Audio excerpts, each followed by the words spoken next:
very much. Holly Johnson with The Power of Love from his new Soulstream LP.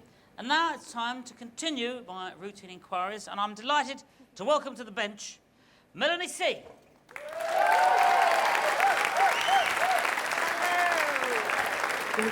Always wanted to.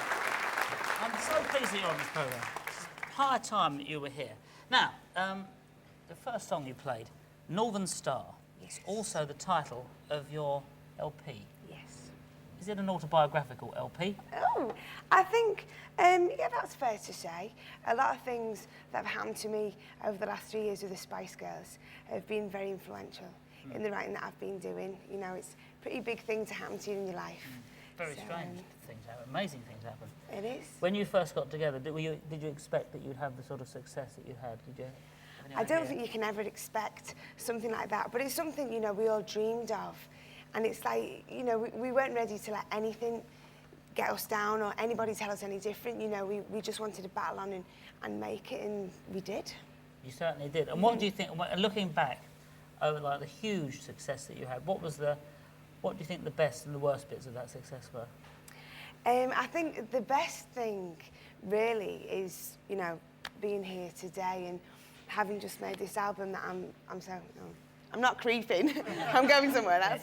No, I mean, being here is wonderful, but, you know, with this album that I'm so proud of and being able to do shows like this and, you know, hopefully be taken seriously in the musical arena, you know, and probably the worst bits. Well, I suppose, you know, the prying by the press and, you know, losing all your privacy and stuff like that. But, you know, I'm not moaning. Now, is everything amicable with Jerry still now? You're all... It goes, you know, Hot and sometimes, cold? yeah. We'll take that as a no. No, it wasn't a no. I've got no qualms with Jerry, but every now and then something will happen and I'll just think, what'd you do that for? Yeah, there you are. That's right. Well, enough said. I saw you gripping the piano when you were watching the screen there. No, you weren't at all. Now, on your LP, you have collaborated with all sorts of people, and you used William Orbit, the producer, who did Blur and Madonna. How was he to work with? He was great, and in fact, he only produced one of the tracks on the album. But I was blown away because I wanted to work with him for a long time, being a huge fan of his work and Madonna and Blair. And he actually approached me because he'd read in an article somewhere that I liked his stuff. Oh, so that was pretty amazing, so I couldn't turn him down, could I? You couldn't say no. But I couldn't say no. And we hope to do some more stuff in the future, because he's really fun to work with, and he's great in the studio. He's really cool. Well, tell me what you're going to play in a moment. What's the next song you're going to play for us? I Turn to You. And what's that? Who's that? Is that who have you written that about? It's a bit of a dancey track. Well, it's a bit of a soppy one, really. I mean, it's you know, it's pretty up-tempo, and well, we do it quite rocky, actually, when we do it live. But it's about my mum, really.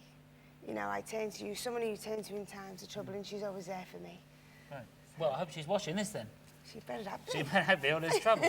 In the meantime, and I shall look forward to seeing you later, and perhaps we could have an adventure later on the programme, you never know. Yeah, look forward to that. It's been lovely to have you, Melanie C. We'll see you in a bit.